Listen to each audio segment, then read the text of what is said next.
Hi friends, welcome to Deepa Tea time. இன்னைக்கு நான் நல்ல டேஸ்டியான சிம்பிள் மெத்தடில் ஒரு கார சட்னி செஞ்சுருக்கிறேங்க. ரொம்ப டேஸ்டியாக இருக்குது. இட்லி தோசை எல்லாத்துக்குமே நல்ல மேட்சிங்காக இருக்கும். யூஸ்வலாக நம்ம வெங்காயம் தக்காளி எல்லாமே வதக்கிட்டு அதுக்கப்புறமா நம்ம அரைச்சி தாளிப்போம். இது ஃபஸ்ட்டு அரைச்சிட்டு அதுக்கப்புறமா தாளித்து கொதிக்க வச்சது. நல்ல டேஸ்ட்டாக இருக்குது. சிம்பிள் மெத்தட் தான், ரொம்ப ஈஸியாக செஞ்சிடலாம். கண்டிப்பாக நீங்களும் ட்ரை பண்ணி பாருங்கள். வாங்க நம்ம எப்படி செய்யலான்னு பார்க்கலாம். நம்ம இன்னைக்கு கார சட்னி அரைக்க போகிறோம். அதுக்காக நான் ஒரு மிக்ஸி ஜார் எடுத்து வச்சுருக்கிறேன். ஒரு 4 மிளகாய் வத்தல், ஒரு 10 பல் பூண்டு, வெங்காயம் சேர்த்துடலாம். இது எல்லாமே நம்ம டைரெக்டாக அரைச்சி தான் நம்ம தாளிக்க போகிறோம். வெங்காயம் ஒரு 2 பெரிய வெங்காயத்தை ஸ்லைஸாக கட் பண்ணி சேர்த்துக்கலாம். சின்ன வெங்காயம் இருந்ததுன்னா ஒரு 1/4 கிலோ சின்ன வெங்காயம் நல்லா தோல் எடுத்து போட்டுடலாம். இப்போ ஒரு 2 பழுத்த தக்காளியும் சேர்த்துடலாம். ஒரு 1/2 ஸ்பூன் கல்லுப்பு சேர்த்துடலாம். ஒரு 1/2 ஸ்பூன் நம்ம ஜீரகம் சேர்த்துடலாம். அதுவும் ரொம்ப நல்லா இருக்கும் டேஸ்ட்டு.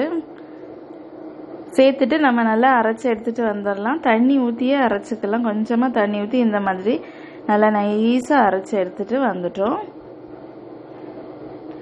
இப்போ நான் ஸ்டவ்வில் ஒரு பேன் வச்சுருக்கிறேன். நல்லெண்ணெய் சேர்த்துடலாம். கொஞ்சம் தாராளமாகவே நல்லெண்ணெய் சேர்த்துருவோம்.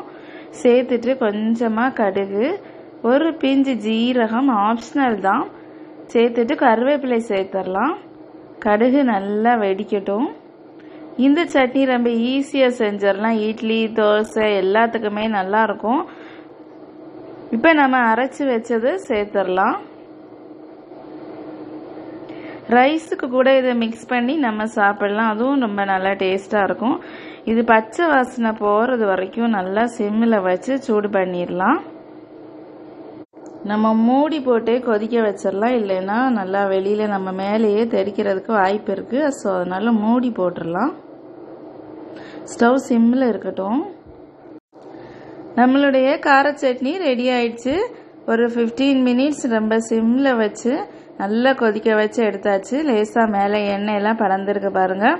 இட்லி தோசை எல்லாத்துக்குமே நல்ல மேட்சிங்காக இருக்கும். இதை தொக்கு மாதிரி நம்ம சாதத்தில் போட்டு கூட சாப்பிட்லாம். அதுவும் நல்ல டேஸ்ட்டாக தான் இருக்கும். கண்டிப்பாக நீங்களும் ட்ரை பண்ணி பாருங்கள். ரொம்ப ஈஸியாக செஞ்சிடலாம். நம்ம வீட்டில் இருக்கிற பொருட்கள் வச்சு நம்ம ரொம்ப சிம்பிளாக செஞ்சு முடிச்சிட்டோம். கண்டிப்பாக நீங்களும் ட்ரை பண்ணி பாருங்கள். உங்களுக்கு இந்த ரெசிபி பிடிச்சிருந்துன்னா லைக் பண்ணுங்கள், ஷேர் பண்ணுங்கள், கமெண்ட் பண்ணுங்கள். ஃபர்ஸ்ட் டைம் பார்க்குறதா இருந்தால் வீடியோ ஃபுல்லாக பார்த்துட்டு சப்ஸ்கிரைப் பண்ணுங்கள்.